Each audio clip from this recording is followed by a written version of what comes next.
तुम्ही विमानाने प्रवास करत असाल तर ही बातमी तुमच्यासाठी महत्त्वाची आहे। विमान कंपन्यांच्या निष्काळजीपणामुळे विमानातल्या प्रवाशांचा जीव धोक्यात आल्याची घटना मुंबई विमानतळावर समोर आली आहे। स्पाइसजेट विमानाने धावपट्टीवर उड्डाण घेतलं, मात्र विमानाचं एक चाक धावपट्टीवर आदळून खाली पडलं।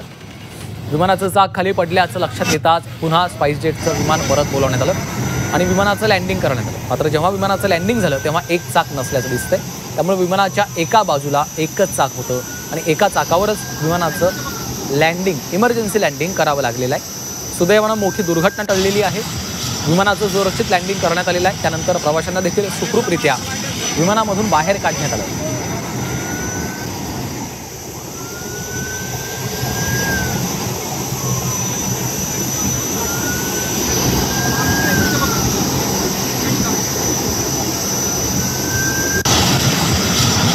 या स्पाइसजेट कंपनीच्या विमानानं टेक ऑफ केलं, त्या दरम्यानच त्याचं एक चाक हे निखळून धावपट्टीवरच पडलं। त्यानंतर तत्काळ या विमानाला परत बोलावण्यात आलेलं आहे आणि सेफ लँडिंग देखील झालेली आहे आणि सर्व प्रवाशांना सुखरूपरित्या बाहेर काढण्यात आलं।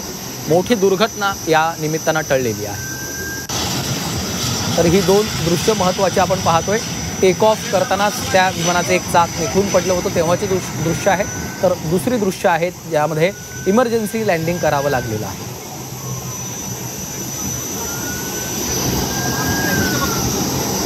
या दोन दृश्यांच्या माध्यमातून नेमकं काय घडलं ते आपल्याला समजून घ्यायला मदत होती। पहिल्या दृश्यांमध्ये जेव्हा विमानानं टेक ऑफ केलं तेव्हा त्याचं चाक हे धावपट्टीवरच निखळून पडलेलं आपल्याला पाहायला मिळतंय आणि त्यानंतर तत्काळ विमानाला परत बोलावण्यात आलं आणि त्याचं इमर्जन्सी लँडिंग करण्यात आलेलं आहे।